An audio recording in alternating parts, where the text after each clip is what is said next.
There's a pattern in history that has destroyed civilizations without a single battle being fought. Not war, not plague, not economic crisis, but the moment a society stops replacing itself and begins the irreversible slide into demographic death. Population collapse. This is how a civilization dies quietly. Rome, the empire that ruled the known world for 5 centuries, didn't fall to barbarian invasions. It hollowed out from within as birth rates collapsed and the population that built the empire simply stopped existing. Japan, the 3rd largest economy on Earth, is losing 800,000 people per year, the equivalent of erasing San Francisco annually, with no reversal in sight.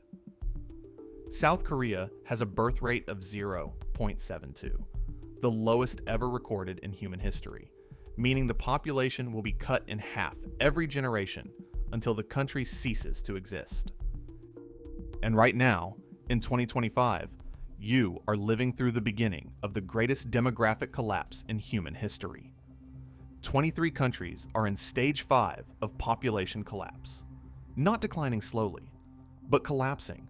Fertility rates below replacement across Europe, across East Asia, across every developed region. The workforce is shrinking. The tax base is disappearing, and the ratio of workers to retirees is becoming mathematically unsustainable. Here's what should terrify you. This isn't a problem for future generations. The collapse is already locked in. The children who aren't being born today won't be workers in 2045. The economic crisis is already guaranteed. The only question is how severe it becomes and how fast it accelerates. This is the story of how civilizations die through demographic collapse, how it destroyed Rome, how it's killing Japan and Korea right now, and why the pattern says most of the developed world has 10 to 20 years before the collapse becomes irreversible. Let's start with Rome, because Rome proved the pattern 1,500 years before anyone understood what was happening. At its peak in 117 AD under Emperor Trajan, the Roman Empire controlled 60 million people across 3 continents. The census records are clear. The tax rolls are documented. Rome knew exactly how many people it governed. But by 400 AD, less than 3 centuries later, the population within the exact same borders had collapsed to approximately 25 million. Rome didn't lose territory during this period. The borders remained largely intact. The people just disappeared. Birth rates among Roman citizens had been declining for centuries. The upper classes, the patricians who built and administered the empire, stopped having children. Marriage rates fell. The educated, wealthy Romans chose not to reproduce. The poet Juvenal wrote in the 2nd century AD about wealthy Roman women who scorned the cares of motherhood and used herbs to prevent pregnancy. This wasn't hidden. It was discussed openly in literature and public forums. Why? Urbanization. The city of Rome held over 1 million people at its peak, the largest city in the ancient world. In cities, children are expensive, not assets. On a farm, children work. They help with harvest. They're labor. But in a city, they're costs. Housing, food, education, all expensive with no economic return. Roman elites enjoyed lives of luxury. Entertainment at the Colosseum, elaborate dinner parties, philosophy, literature. Children interfered with that lifestyle. So they had 1 child, maybe 2, often none. The birth rate among patrician families fell below replacement by the 2nd century AD. Stage 1, urbanization reduces birth rates among elites. The Roman government noticed the problem and tried to fix it. Emperor Augustus, ruling from 27 BC to 14 AD, enacted the Lex Julia in 18 BC. The law penalized childless adults, denying them inheritance rights. It rewarded families with 3 or more children with tax breaks and preferential treatment for government positions. Augustus himself publicly stated that Rome's greatest threat wasn't the Germanic tribes or the Parthian Empire. It was the declining birth rate among Roman citizens. It didn't work, not even slightly. You can't legislate people into wanting children they don't want. The birth rate continued falling. Stage 2. Government incentives failed to reverse the decline. By the 3rd century AD, the crisis became obvious to everyone. The Roman legions, once filled entirely with Roman citizens, couldn't recruit enough men. The historian Vegetius wrote that the ancient custom of teaching youth to swim, to manage horses, to endure labor is extinct. The shortage of Roman citizens forced the military to recruit from Germanic tribes, from Goths, from Vandals, from anyone willing to fight. By 400 AD, the majority of Rome's army was non-Roman. The general defending Rome against barbarian invasions was himself a barbarian, Stilicho, half Vandal, commanding an army of non-Romans against other non-Romans. The army that defended Rome was no longer Roman. Stage 3.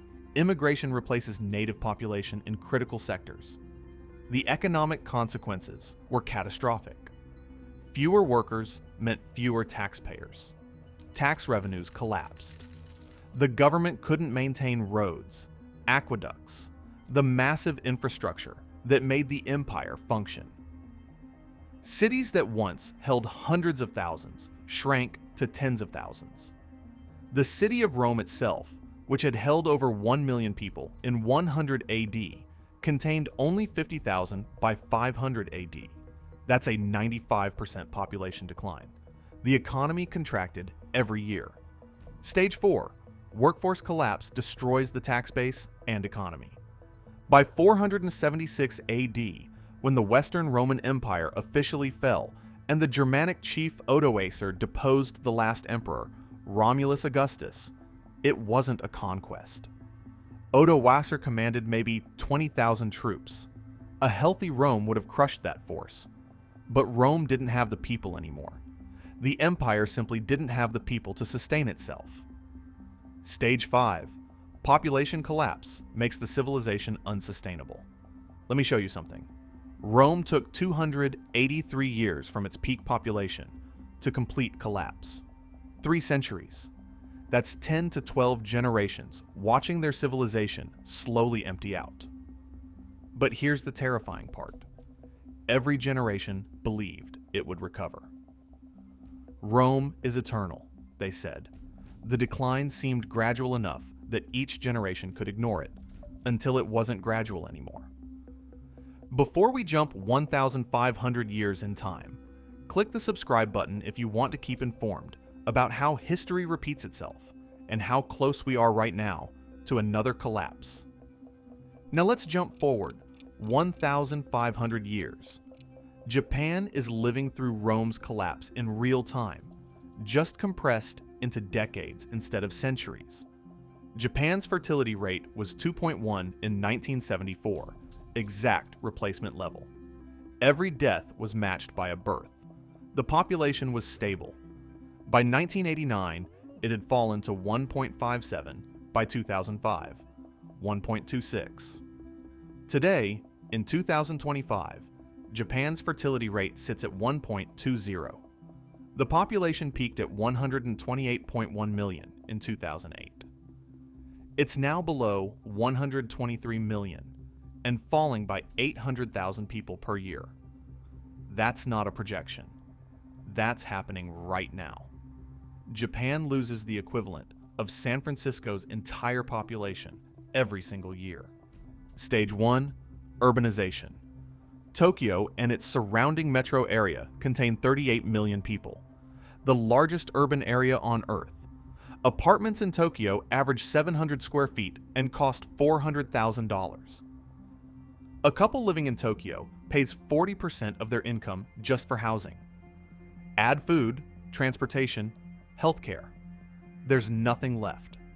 The average age of first marriage in Japan rose from 25 in 1970 to 31 in 2025 for women, 33 for men.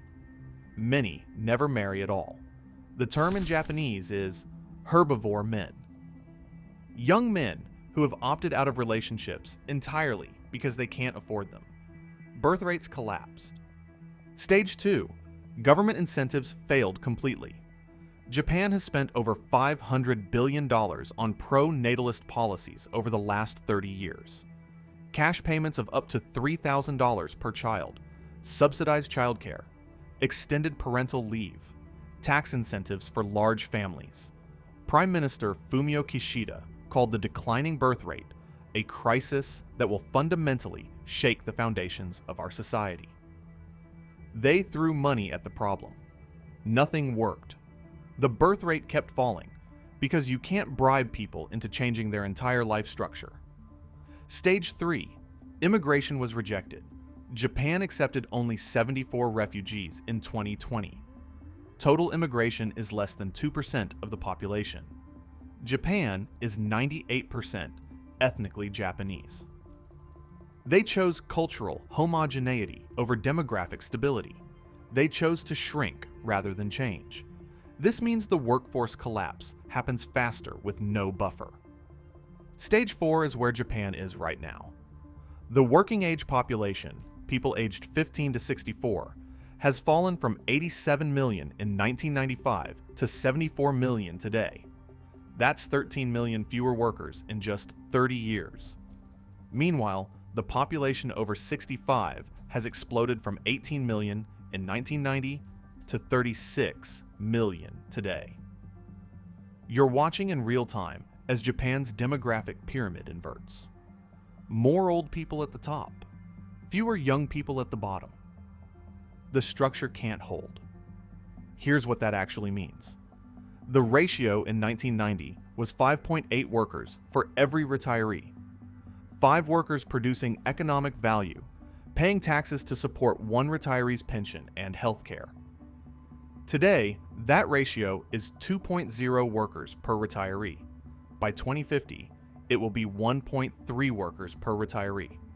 The math doesn't work. It's a sinking ship with more holes than hands to plug them. Each worker can't produce enough to support themselves, nearly one full retiree, and all the government services required. Social security, healthcare, pensions, infrastructure maintenance, defense, all collapsing under the demographic weight. Japan's government debt is 264% of GDP, the highest in the developed world. They can't borrow more. Interest payments already consume 25% of the annual budget. They can't cut pensions because retirees vote, and there are more of them every year. They can't raise taxes because workers are already paying 40%. There's no solution. The demographic math has made the situation unsolvable. Stage 5 is coming for Japan within 10 to 15 years, the point where the economy can no longer function because there aren't enough workers to maintain society. Here's what that looks like right now. In Yubari, a city in Hokkaido, the population has fallen from 120,000 in 1960 to 7,000 today. The schools are empty, the hospital closed, businesses shut down. Over 8 million homes sit empty, abandoned. The military can't recruit enough soldiers. You're watching a modern civilization slowly go extinct. Now, South Korea. Let me show you what happens when Rome's pattern gets compressed even further. South Korea's fertility rate hit 0.72 in 2024, the lowest ever recorded in human history. Let that sink in.